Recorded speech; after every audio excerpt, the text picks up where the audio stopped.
This video contains subject matter that may be offensive to some viewers. Discretion is advised. The content is purely the opinion of Darrell D.GRAY and the OMC, Original Man Concepts brand.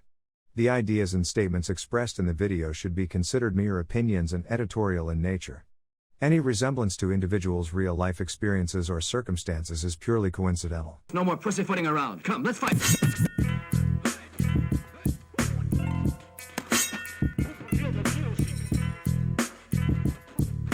What's up, family? It's your boy D.GRAY. I'm back. It's been a couple of weeks. My boy Nitty is really busy running his business, so I'm kicking it alone tonight. Shout out to PFC Transportation and Frank Nitty Lax. He's taking care of his own personal business as far as his business. I want everybody to go to pfctransportation.com, pfctransportation.com, and fulfill your ride share, limousine, car service at that site. Safe and reliable transportation, basically anywhere in the States. If you log into pfctransportation.com, you can book a car, a luxury car, passenger van, whatever it is, to take you wherever you need to go. And that's in most every state in this union. So it's pfctransportation.com. That's pfctransportation.com. Shout out to my boy, Frank Nitty Lax. He's out there taking care of his money, which is what we all should be doing, taking care of his cash. And speaking of cash, you guys need to subscribe to this channel. Hit that like button, hit that subscribe button. You know what gets me about my people? You act like if you don't hit that, if not hitting that subscribe button, you act like it's gonna cost you some money. It ain't costing y'all nothing. If I take the time to invite you to watch my video, when I send you that link in the messenger or however you get it, it don't take 2 seconds to click the subscribe button. It ain't costing you any money. And if you don't want to watch the video, don't watch the video. Black folks think it's gonna cost them $1 every time they click it. Look, especially you people in my family, click the subscribe button. Click the thumbs up button. Just because we're blood. Just do it. It ain't costing you one hot nickel. And I know some of you people in my family got cash. So even if it did cost you a nickel, get a nigga a nickel. That's all I'm saying. All my friends and the people that I decide and share this thing. It costs what, 5 seconds out of your life that you get that you have to like and subscribe. But I would tell you, I would ask you to watch the video. I'm putting out good information here. You may not always agree with everything I say, Bonnie, but that's not the point. The point is to have the discussion. And I may come off and say something real funky to you, but that's fine. It's called the discourse. We're having conversations, and feel free to say whatever you need to say, but click that subscribe button, click that like button, and share it amongst your friends. It ain't costing you no money. I'm putting out good work, baby. So enough with the begging. Listen, I got to get a couple things off my chest.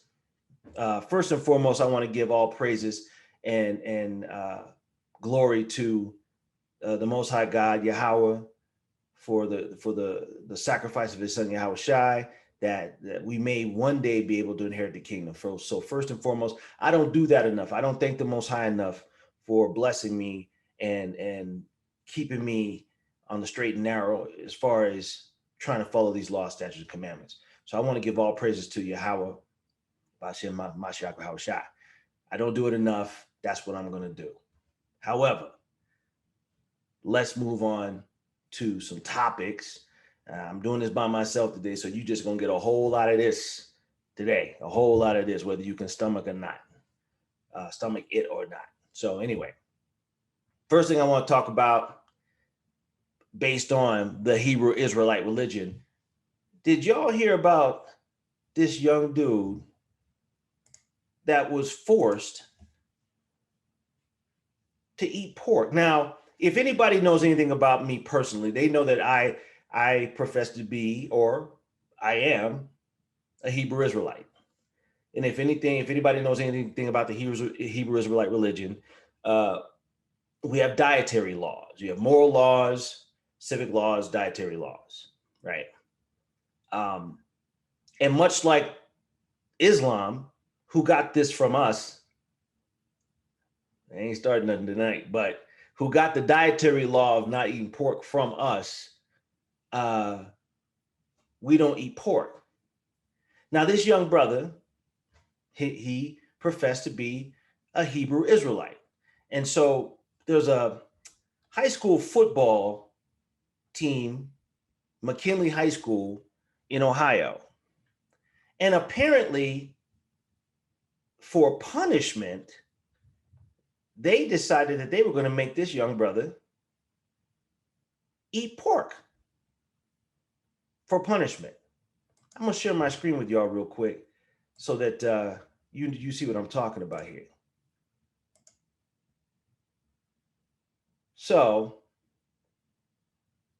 if you look at this, Ohio teen says football coaches forced him to eat pork against his religious beliefs. And right here you see this, you see who's complicit. You see who's complicit. You see right here? One of us. What, Marcus Watley is his name? And as it reads, it says 8 Ohio State football coaches forced a 17-year-old player to eat a whole pizza with pepperoni residue because we don't mess with the residue either, in violation of his religion's ban on eating pork. This is demonic nonsense. This is why we need to pay attention to what's going on as far as, this is why the scriptures don't mean anything to anybody. This is how you know, I don't care how Christian he thinks he is, he doesn't read the scriptures. Doesn't even try. And even if he did, and he didn't believe in that particular scripture, why would you force that boy to do something against his religious beliefs? Ain't that what we are trying to do? Is not be forced to do things we don't want to do. So it goes on to say down here, I don't know if this talks about his Hebrew Israelite religion. It's funny that I don't see that in here at all. But it says the 17-year-old was allegedly punished for missing a voluntary strength and conditioning practice. 4 days later, Watley ordered the player to eat a pepperoni pizza in the gym as punishment and said if he didn't eat it, his teammates would have to do additional work. Oh, here it is. After the student said he was Hebrew Israeli or Hebrew Israelite and couldn't eat pork or the residue, he was allowed to remove some of the meat slices and chunks of cheese, but the pork residue remained.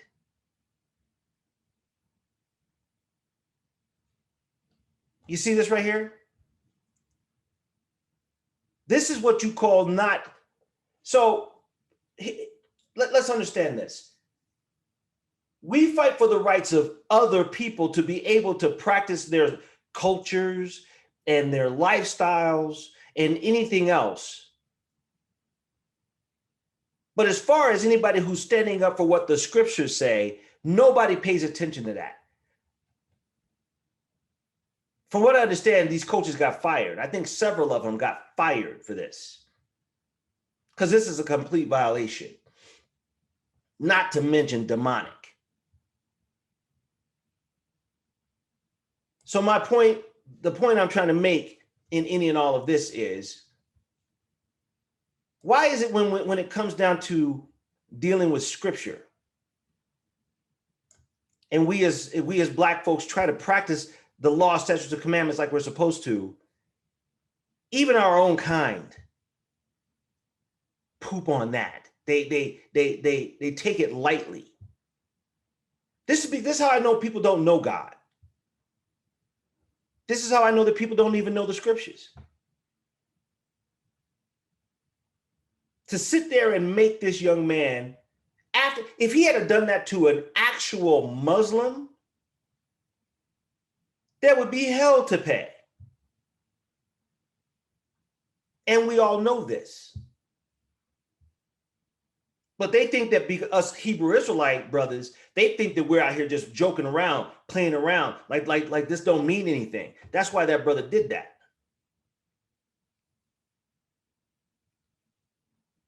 This is the type of nonsense that as soon as you try to adhere to all of the laws, statutes, and commandments that the Bible tells us that we're supposed to be doing, we get brothers like him, amongst other types of people, that tell us we're wrong in what we're doing. It doesn't mean anything, and it's a joke. That brother thought that was funny. That brother thought it was funny. And if some of you don't believe, if you don't believe that it's in the Bible about eating pork, let's bring some of that up. Let's type in, what does the Bible say about pork?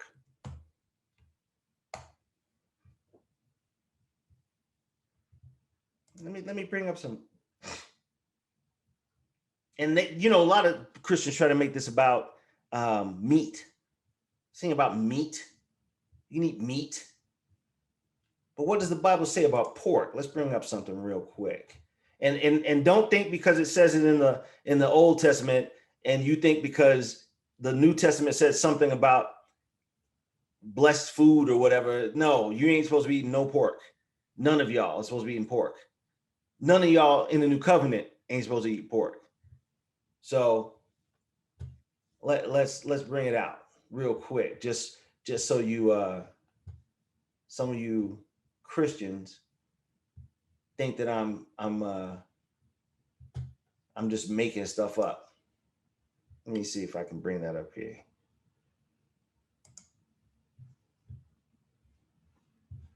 Well, that's not the right one, is it?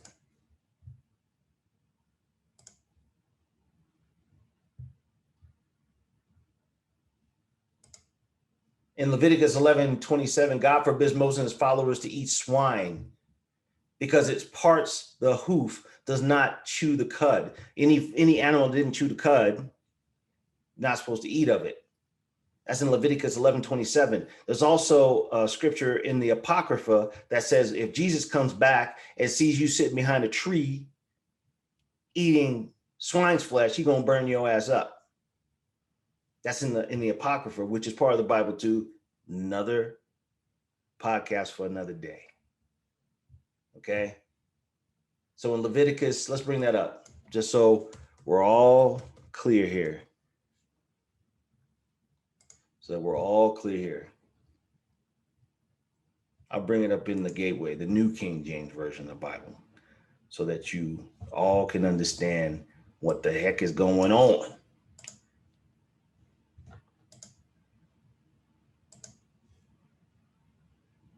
So what does it say here? This is a New King James Version, but it says, and the swine, though it divide the hoof, having cloven hooves, yet does not chew the cud, is unclean to you.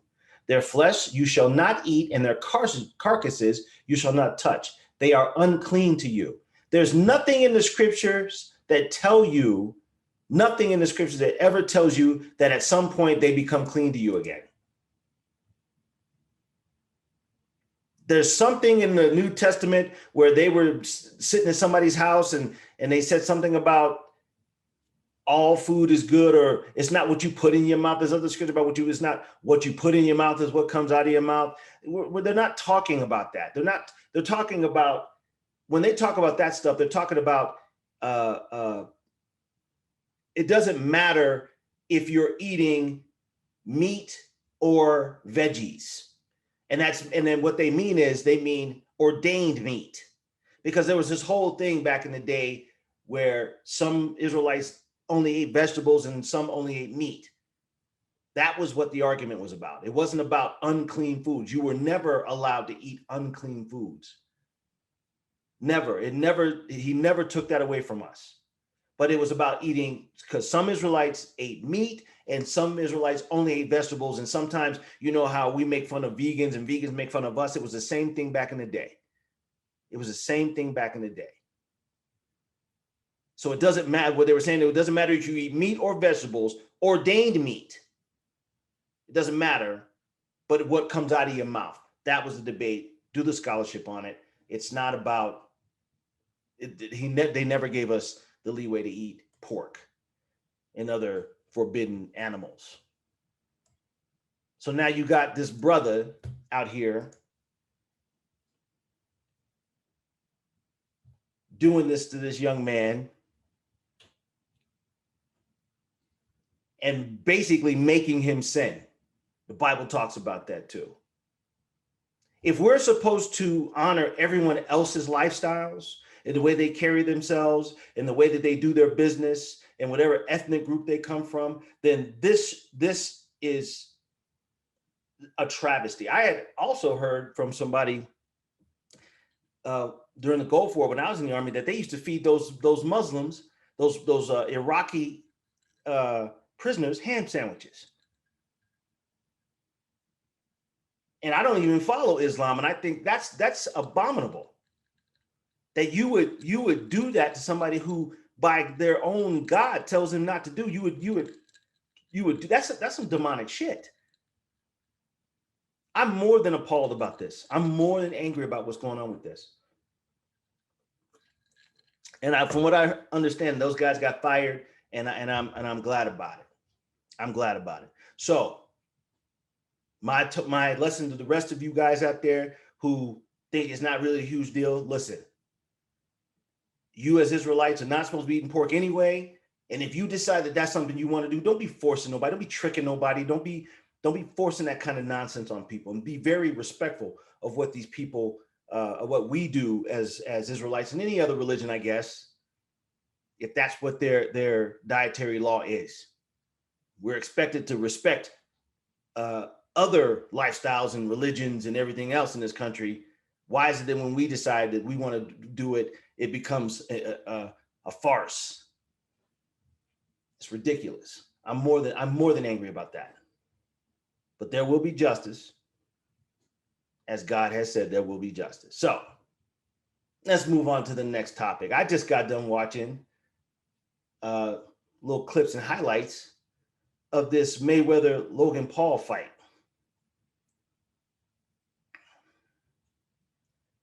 I don't know about y'all. That was the biggest waste of my time in the history of wasting time. Obviously, Money Mayweather is one of the best boxers that ever graced a ring. We all know that. He is a master of the sweet science. We understand that. Logan Paul is a loudmouth dude, YouTuber, got his, found a way to get in the ring with one of the greatest, when you got other boxers out here who've worked their entire lives and that never got a shot to fight one of the greatest of all time. Yet they let that dude run his ass up in there and make a mockery of the sport of boxing. And something, I'm going to say something that's probably controversial. Honestly, how heavy is Mayweather? 150, 140, 150. Logan Paul, what? 220 plus? Big dude. I'm going to tell you like this, bruh. If they were street fighting, and I say street fighting kind of corny, people say street fighting. If they were really fighting, let's say they were in a club somewhere, because it wouldn't be unusual to me that Logan Paul and Money Mayweather would end up in a club together. And they were fighting like real grown man, somebody stepped on my sneakers, quit hollering at my girl type fight. I think that white boy would have washed it. Because he's just bigger. He's just bigger. If you watch the fight, he's just grappling him. He grabs him every time. If he were to be able to grab him and do with him as he would, it's a wash. It's a wash. If we're just talking about boxing, okay, Mayweather danced around there this whole that wasn't even that was worth that. That was, I'm glad I didn't pay no money to see that bullshit. Yeah, we're talking about boxing where you can't really throw nobody on the ground and choke, you know, poke their eyes out and beat their head in the ground. That's one thing. But you got this dude, man.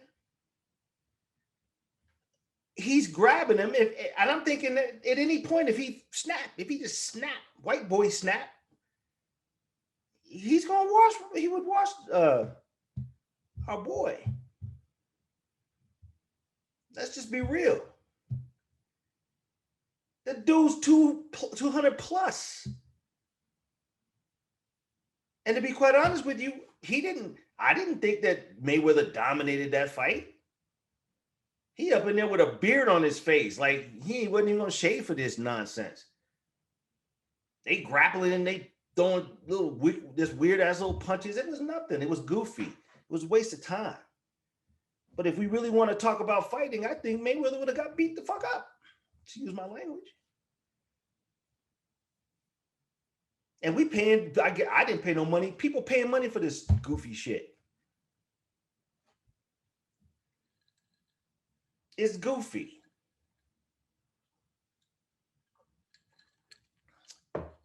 I think I lost a little respect for Floyd Mayweather taking this idiotic fight. Tyron Woodley's gonna go and fight Jake Paul, Logan Paul, which one of these two white, they look like to me. Because they do. That's not racial because they do look damn near alike. One of the Logan boys, or one of the Paul boys, he's smaller than that dude too. But I'm gonna give my man's this. Well, it's not even this because they're not fighting MMA.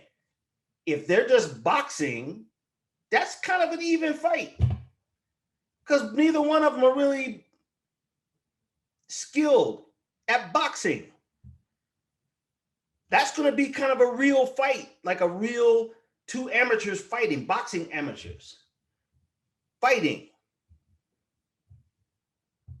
Now, if it was a street fight, the corny ass street fight vernacular, then I got to give Tyron. Tyron would wash that boy. He would wash that boy. It would be nothing. It would be 30 seconds. But when now we're just throwing hands, it's an even fight. It's 50-50 to me. It's 50-50. These professional fighters are going after these Logan boys, these Paul boys are throwing money out, and these professional fighters out here grabbing it up. And all it takes is some lucky bullshit for you to tarnish your reputation. And we've all been saying that. The things we do for money, man. Them YouTubers should be fighting other YouTubers. That's what they just should be fighting. Who's the strongest YouTuber? I would give the Paul brothers, they are the best boxing YouTubers, not professional YouTubers or professional boxers that have an account. They're the best professional YouTube boxers. This is crazy. You got all these professional fighters, they're putting in all this work, spending all this many years and time in the gym, and these dudes out here making, goofy ass teenage videos, and they get to fight world class athletes. It's amazing.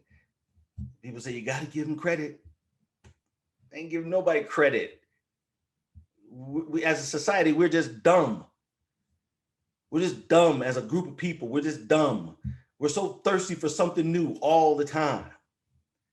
We're so thirsty for something new all the time that we would even pay money for this shit. That fight tonight was worthless. It didn't teach nobody anything. Whoever paid for that fight, all you did was hand money over to them clowns. Made no sense to me to even do it. Just like probably people think it don't make no sense for me to make these videos. But ain't nobody paying me to do it yet. We'll get there. We'll get there. So I'd like to know somebody's opinion about the fight. If you guys have any opinion about the fight, put it in the comments, and I'll get back with you, and we'll talk about some more if time will allow. Last topic that I want to talk about, and this is going to be a very controversial topic. So the other day, I posted something about the Asian hate crime bill. Now, if you've been watching any of my videos at all, you will understand that I have a special place in my heart for this topic about this idea of Asian hate and Black people. So the pervading story is that we as Black people are attacking Asians, that we don't like Asians. Not only are we homophobic, apparently, to the whole world, but now we're racists because we don't like Asians, which is not true. It's a fallacy. I've talked about that in previous video programs. Go back to my Original Man Concepts webpage and check it out. But Biden last month signed an Asian hate crimes bill specifically for Asians. Now, we all understand that in the past year or so, Asians have come under some sort of blame line for the COVID pandemic because apparently, allegedly, it came from China, this whole pandemic thing. So, of course, Americans being Americans, if it has a foreign face on it, we're gonna talk trash to them. So you got some dumbasses out there who are literally out here running up behind Asians acting a fool. And we know that that's what that is. All right. So the spate of violence against Asians somehow has been tagged on or pinned on the lapels of Black folks, which is asinine. By far, the most egregious attacks on Asians come from white supremacists, and we all know that. So I'm not sure where this whole idea that Black people are running around attacking Asians, I'm not even sure where that came from. Unless there's an agenda out there trying to vilify Black men and women for some odd reason.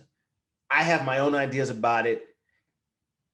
If you watch Tariq Nasheed's YouTube page posts, he talks more eloquently about it. Go and check his sites out.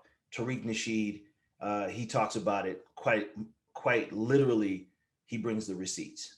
Okay. However, that's not what's going on. But I say all of that to say, I posted something the other day on Facebook, and let me see if I can find that real quick because it drew some attention from somebody, and I thought it was we got into a pretty colorful conversation about it. But let me see if I can find that real quick. Here it is. So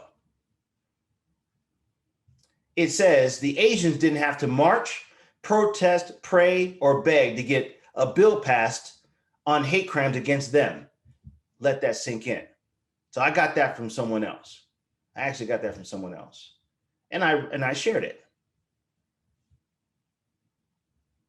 And do you know, of course, somebody popped up and called what I said racist. Not only was I racist,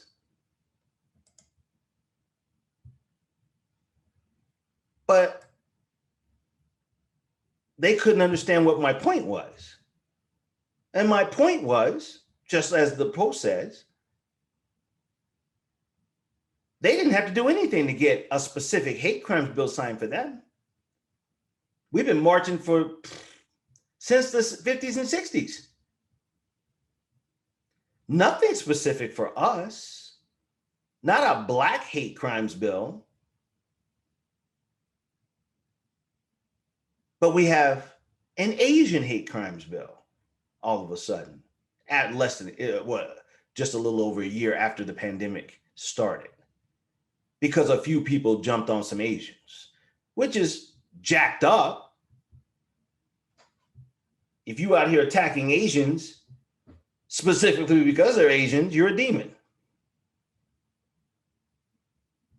But of all the violence and stuff that's been perpetrated against black folks for 200 plus years, there is no specific legislation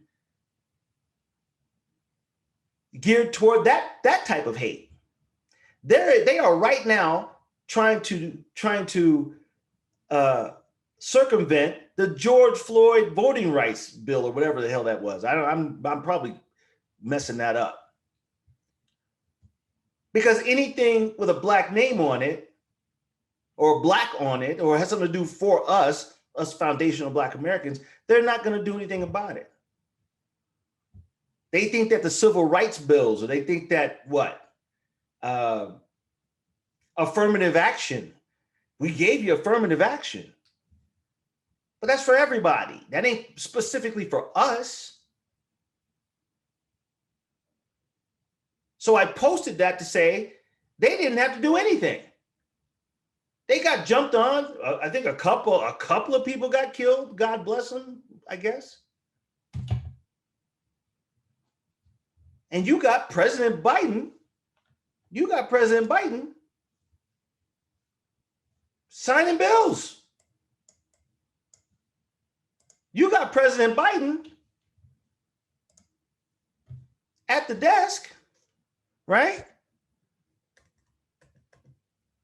Signing bills, got a pen in his hand and everything. See if I can bring that in. Look.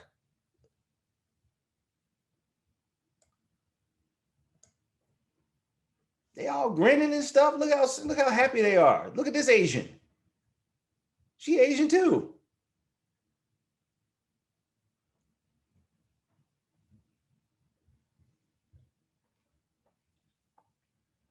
They didn't have to do anything.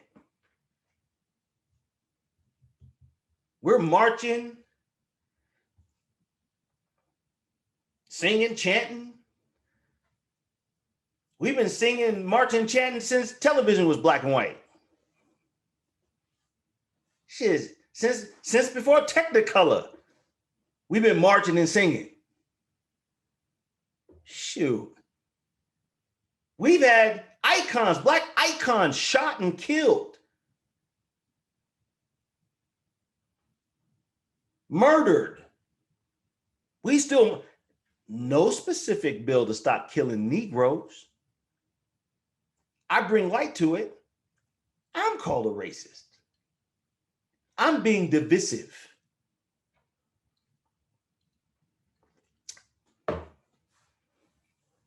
Now it's becoming a thing that even if you bring light to if you bring light to racism, if you mention racism, if you say racism,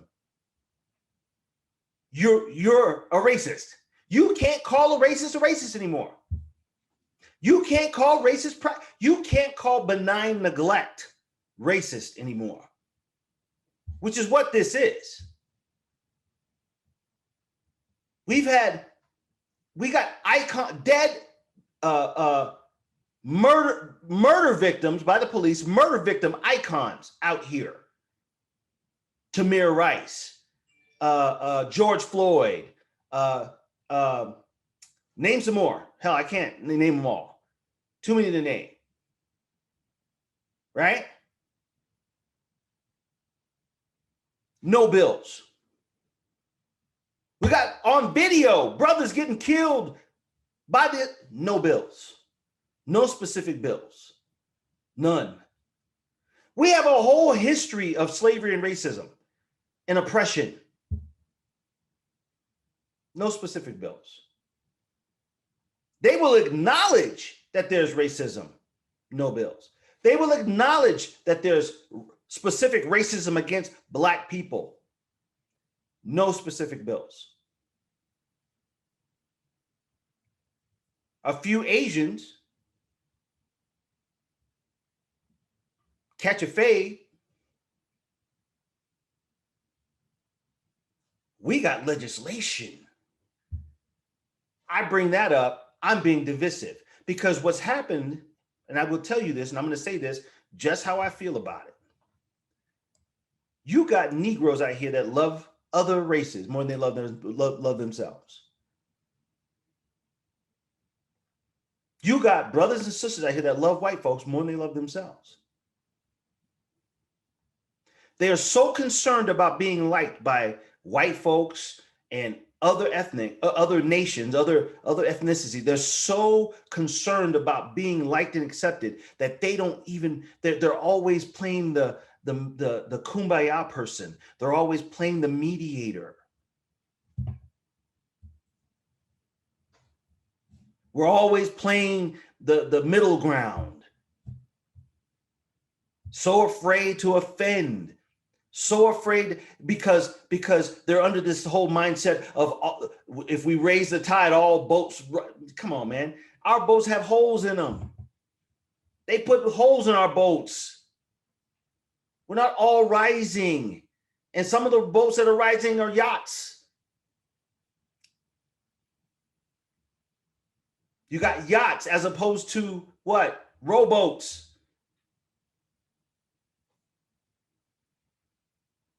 It's not the same. And the fact that we waste mental energy worrying about other ethnic groups when they don't worry about us. The conversation I got into with this person was about we're trying to come together and be. These people are not trying to be unified with us. Nobody said when they signed this bill, no Asian jumped up and said, hey, why don't we include the brothers in that too? The brothers and sisters that are being killed. They're not doing that. They're not doing that. But we're out here caping for everyone else. But I'm being racist for bringing that point out. I'm being racist. I have no power to influence the life of two Asians, much less a nation of Asians. I have no power to do anything. There's no way in the world I could be a racist. I have nothing against, you know what? I have nothing against racist, I have nothing against Asians. Because for the most part, I don't really deal with Asians that much to have to be worried about them. But I've seen my brothers and sisters have to deal with them. Hell, you watch most any Compton movie out of LA, out of Compton, about going into an Asian store. You can look up the news clippings about how we are treated by Asian businesses. But I'm supposed to continue to cape for them.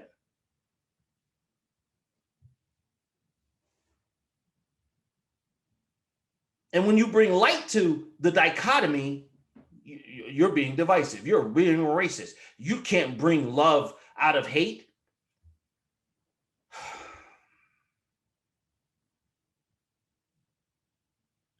You have Black folks that love their lifestyles and other ethnicities more than they love themselves. I don't care if you date a white person. I don't care if you date an Asian person. I don't care who you date, if you're dating the same sex or whatever it is. You are Black first. You are Black first.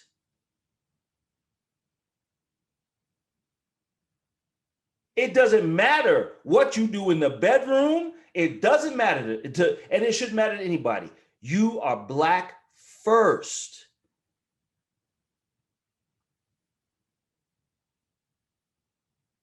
Our whole movement, all of our liberties and all of our tangibles and all all of that stuff is actually diluted. The message is diluted because we're like squirrels. We're all over the place. We're fighting for whales and otters and freaking Syrians. We're over here worried about Palestinians. We're over here caping for Palestinians. And we're sitting right here in this country right now, getting our asses handed to us economically, in the streets, politically. And we're up here raising fists for Palestinians who don't like niggas either. We're confused. We're all over the place. We're all over the place. Because we don't put that first. We don't put the fact that white people and Asians don't need us to cape for them. Because they don't cape for us. They are under no auspices. They are under no pressure to cape for us. Does that mean you're supposed to go out and put hands on them? Hell no, clown. Mind your business. Don't be out here putting hands on nobody, but the things that we need, you need to put that first. You need to put that first. We can't be distracted. We can't be distracted by other shit. We have what I call skin racism, on-site racism. We are the most. What's funny about Black people in this country, we are the most recognizable people on site. We are hated when they look at us. From all nations, from all ethnicities. As soon as they look at us, we're judged. As soon as they look at us, there's a whole predisposition for us. There's a whole this and that for us. That's what we're fighting. Whether you're gay, whether you date white women or Black white men, Asians and Mexicans, there's something about us that all the rest of these nations don't like. And they don't cape for us. That doesn't mean go out and hate them and do it. No, but when it comes to tangibles, when it comes to political pool, voting rights, when it comes to wealth-making things, when it comes to legislation that protects us from violence, we have to look out for our own. And we have to call out nonsense like this, where these people are writing laws specifically to protect everyone but us. That Tariq Nasheed said, they're just setting up the next, what's the guy that shot our boy? George, what's the guy that shot the kid in Florida? Man, y'all got me, I'm so old, I don't remember stuff. I can't think of his name.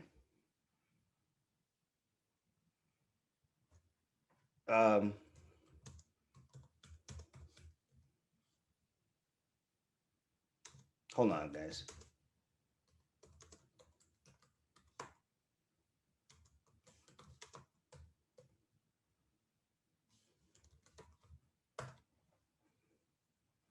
Trayvon Martin.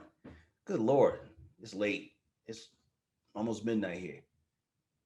George Zimmerman. They're setting up the next George Zimmerman. That's what they're doing. If you go and look up Harland, I forgot the Tanya Harland, the young sister that was shot by the store owner in California. I think it was in California. Look up Tanya Harland. I'm going to show this to you guys real quick. A lot of people don't talk about this. People don't talk about this very much.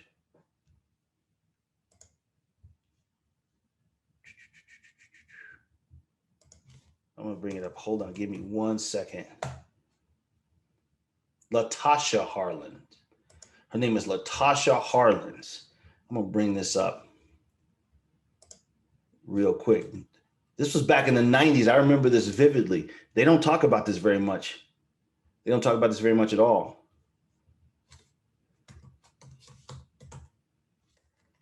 Hold on. I'm going to show you guys this real quick. Here we go. People forget about this one. There's a video out on this one.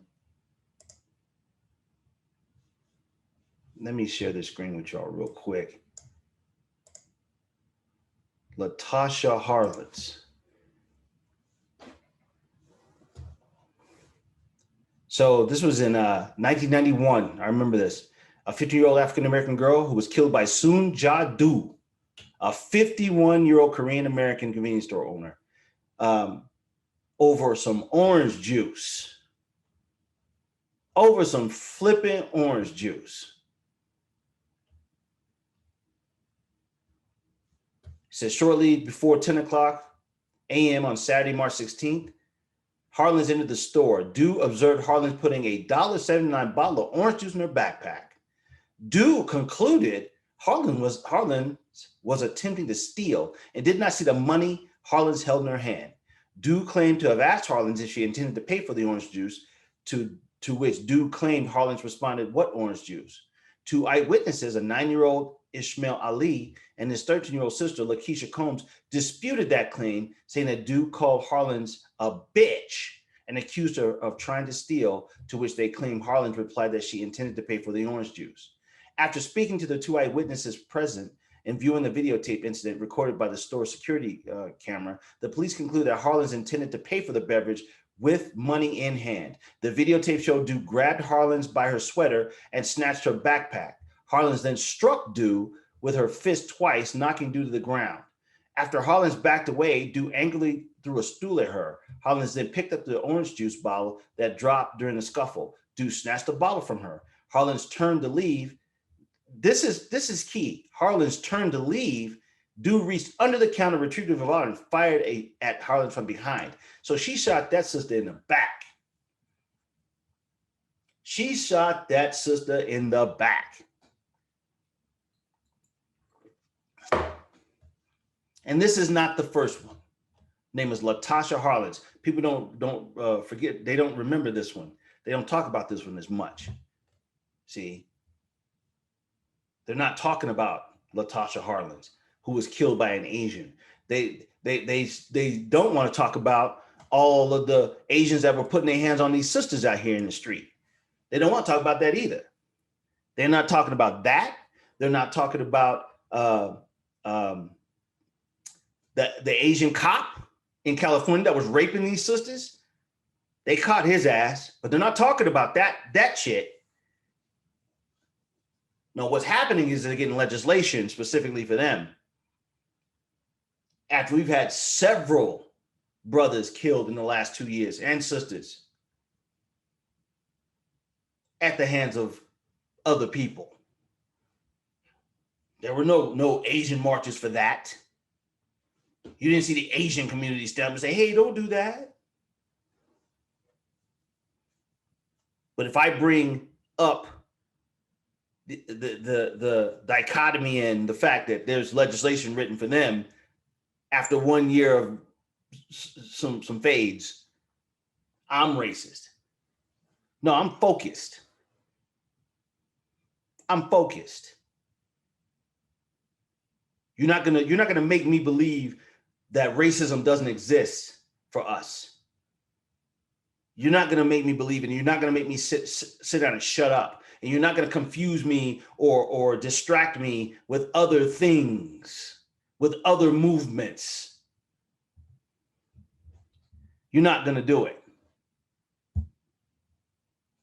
And I don't care if you black and you come at me telling me that, oh, you just being divisive, you just being divisive, you just need to know. No, you need to sit your dusty black ass down.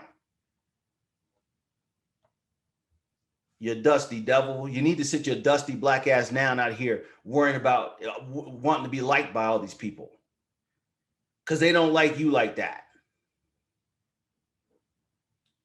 I'm all for be cool with who's cool with you. But when it comes to our tangibles, when it comes to our political rights, when it comes to our advocacy as far as government, none of these people are standing up for us. And we're damn sure not getting specific legislation. Some of you Negroes are confused. Some of you Negroes are worried about the wrong shit. You're worried about the wrong shit.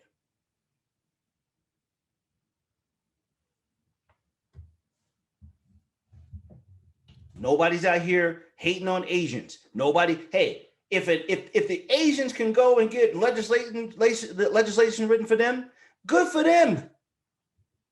Don't hate the player, as they say, hate the game. But don't get mad at me when I bring it up. That's not me hating on Asians. That's me hating on the people that are making the laws, not recognizing what's right in front of them. And for you Negroes sitting around here, you dusty Negroes out here sitting around talking about, well, you know, you can't bring that up because all it does is bring divisiveness. You corny, you're the problem. You're the problem.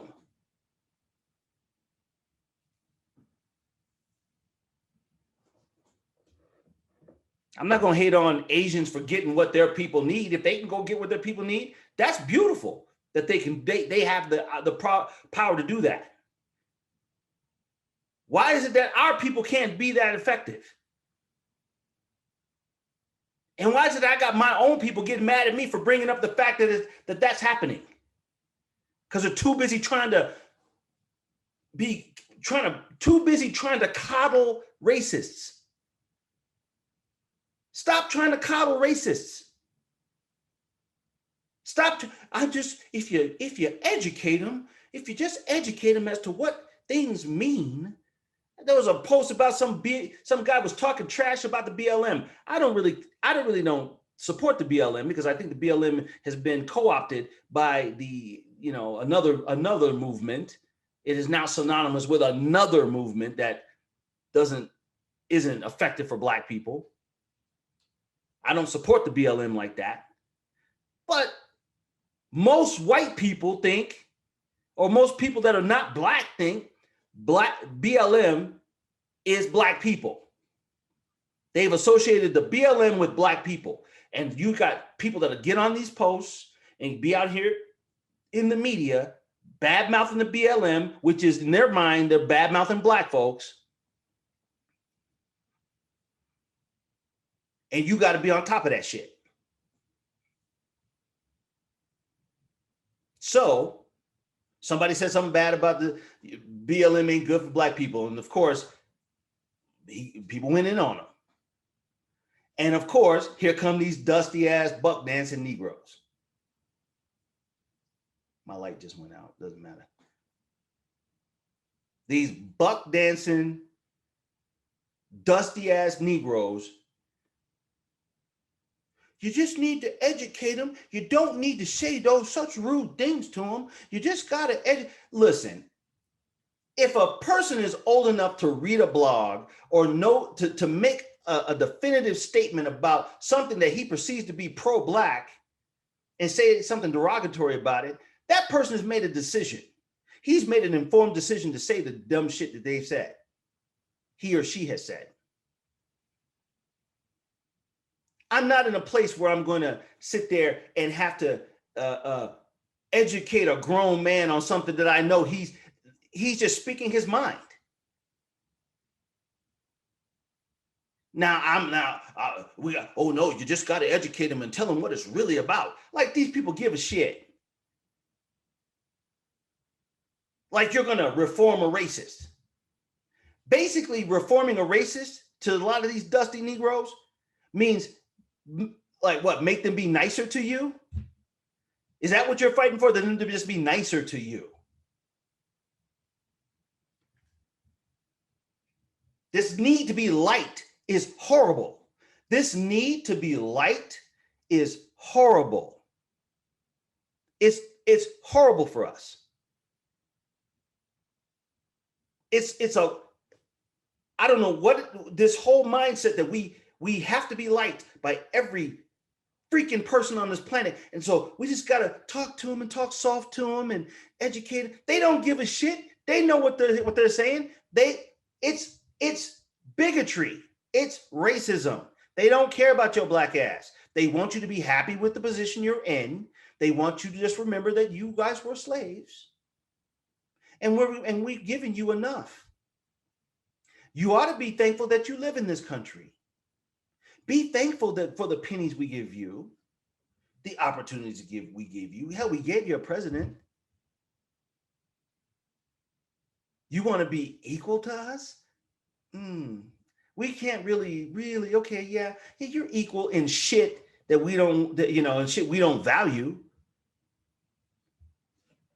They will never let us be better than them in things that bring power, but it's always just equal to.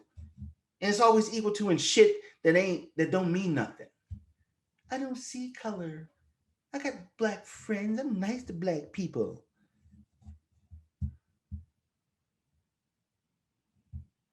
Because we're too busy lobbying to be liked by everybody that don't give a shit about us. I have white friends. My girlfriend's white. But I don't need to defend her. Society already defends her.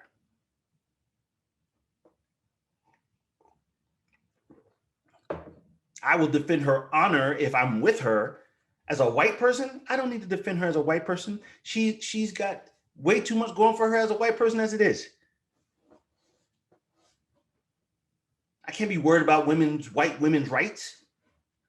What's that got to do with me? I ain't got time for that. I got to worry about black people getting shot in the streets. We don't have tangibles. We're not being given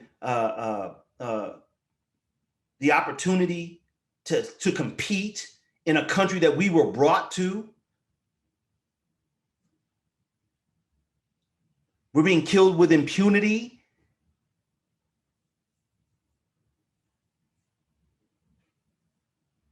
Now I got my own people standing around saying, don't kick up no dust. We don't want no dust now. Can't have these folks mad at us now. You're being divisive. We're already divided. Now it's all about how you handle the divisiveness. It's all about how you handle being different. It's funny how Asians can set up Chinatowns. You have little Italies, and you have places in the Midwest where they got German towns and all this other stuff. But we don't have Niggerville. It's okay for them to have their own little ethnic communities and work within that. But as soon as we say something that's specifically for us, oh, we're just being divisive and racist.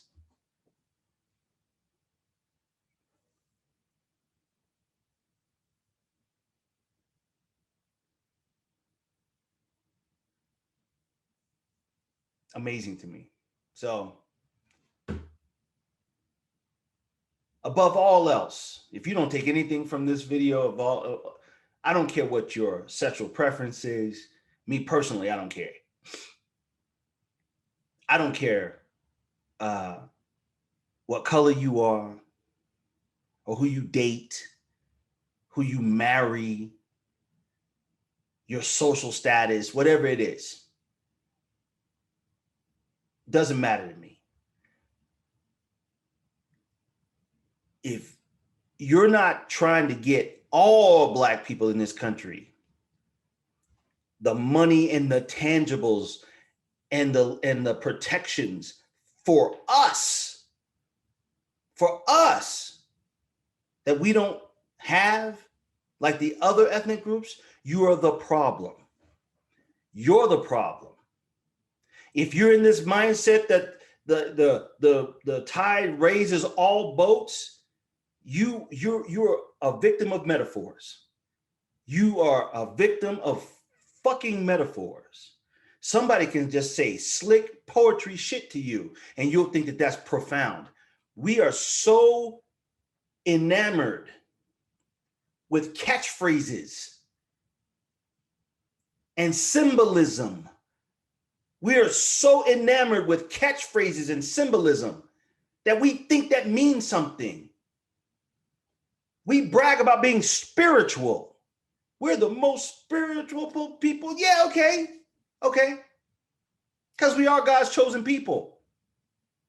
But we think that's enough. It's not enough. We are so proud, as my man Tariq said, spiritual victories or symbolic victories. All it takes is a couple little catchphrases and some rhetoric, and we're like, yeah, that's right now. Preach. Take your time. And walk right out of that whatever form you in, right back to the poverty and the oppression that you came back, that you left early in the day. Nothing changed.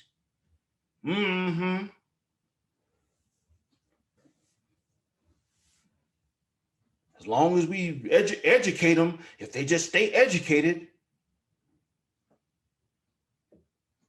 I don't negotiate with terrorists or white supremacists. Negotiation time is over.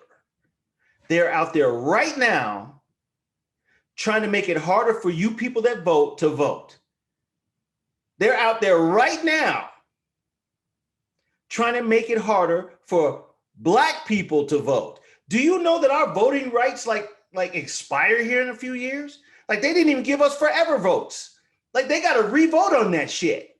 And they're trying to take that shit away from you right now. And you out here trying to negotiate with these fools? You just got to educate them. The same Voting Rights Act that you're out here, that you're not paying attention to, the Asians aren't under that same type of shit. They're not under that timeline. Their voting rights don't end in a few years. And they haven't even tried to vote it permanent. Because they don't intend to, probably. The Asians aren't under that. The Mexicans aren't under that. Hispanics. Us. There's still a thing in the Constitution that says if you go to jail, you're a slave again. They haven't taken that shit out. That doesn't pertain to the Mexicans or the Asians or the Europeans or the white folks. You go to jail, you're a slave again. And you're out here trying to what? Just educate them. Just talk to them. Talk sweet to them. Don't kick up no dust, nigga. Stop kicking up dust. You're being divisive. I'm cool with any white person, Asian person, whatever, who's cool with me. And understands that when I fight for my people, this is not about you. It's about me. It's about me and my people. Either get out of the way or shut the F up. Because there's work to be done. There's work to be done on all fronts. And we don't need nobody walking around talking about, well, let's just negotiate with him and talk to him, be nice to him and pat him on the back and hand him a book. Give him the Root series. Maybe that'll turn their hearts. You got to tell them what BLM stands for. You got to tell them what it's really about. Like they give a fuck. They know what it's about. Knock it off. Knock it off with this buck dancing, this dusty buck dancing shit. Stop. speaking of buck anything, if you haven't gone out and bought the Buck Breaking movie by Tariq Nasheed, I'm like his biggest advocate. He don't even know me, but Buck Breaking, the movie, you need to go check it out. I probably hurt some people's feelings by my advocating for this movie, but I'm telling you, if you don't go and check this movie out, the buckbreakingmovie.com by Tariq Nasheed, you can get it on Amazon. You need to watch it. A seminal movie, man. You got to check it out. It breaks it down. So, and speaking of books, before I get out of here, listen, I do all of that. I talk all that noise because I have a vested interest. If you haven't gone out and got your Sour Pill book here, see that right there? It's called Sour Pill, A Guide to Surviving in a Dominant Society. Go copy one. It ain't that expensive. This is where I'm asking you for your money. It's on Amazon under Darrell L. Gray, Sour Pill, A Guide to Surviving in a Dominant Society. It will give you some practical application in how to traverse this environment that we're in today. Okay, some stuff, some practical applications you can start tomorrow. You can start applying this to your life tomorrow. Now, it might be a little dated. I'm going to do a revision of this, but there are some basic principles and ideas, some practices that you can employ in your life right now that will allow you to, more easily or more effectively traverse this landscape that we live in. So it's Sour Pill, A Guide to Surviving in a Dominant Society. But I also have another book, and I'm going to do this real quick before I get off. I know I've been on here a while. I wrote a novel called Righteous Souls now. It's called Righteous Souls. This is a fiction book, and it is, I'll read a little bit of it. Well, I'm not going to read a little bit of it. I'm just going to let you go out and get it. Righteous Souls is a fiction book. It's about some spiritual things. It's a thriller. It'll keep you on the edge of your seat to the very end. The main character is named Delano. He is a reaper in the army of death. It's kind of a dark premise, but it's a very good book. It's an enlightening book. It'll keep you on the edge of your seat. It has a surprise ending. If you like surprise endings, so this is The Reaping of Righteous Souls. You can find this on Amazon as well. Darrell L. Gray. All right, go out and pick up my novel. I think it's a good read. So with that being said, it's been nice chopping it up with you. I might go to my channel. I want you guys to go to subscribe to my channel. I'm going to be putting out more content starting during the football season. I used to do podcasts or do video programming down in my bar down on the other side of the house. I'm going to start doing that again, but that's going to be primarily for sports. So I'm going to have a sports program that we talk specifically about sports. The Diatribe program that you see with me and my boy Nitty, we're going to try to do every week. Sometimes we don't get to it, but we will try to do it regularly. And then I have, of course, my religious programming that I do, where I talk about the scriptures, where I talk about the being a Hebrew Israelite, the Hebrew Israelite religion, and give you guys some practical lessons that I learned from other Israelite camps and pass it on to the people who tend to watch my programming. So I'm going to have 3 new different programs on this channel, on my Original Man Concepts channel, starting with the training camps here in the next few weeks, and that's, I'm gonna have a sports, religion, and then of course op-ed material or op-ed segments with me and Nitty. So stay tuned, man. I'm gonna be busy. I want to stay busy doing these things and advocating for our people, and that's it. So you guys have a great week. Love you guys.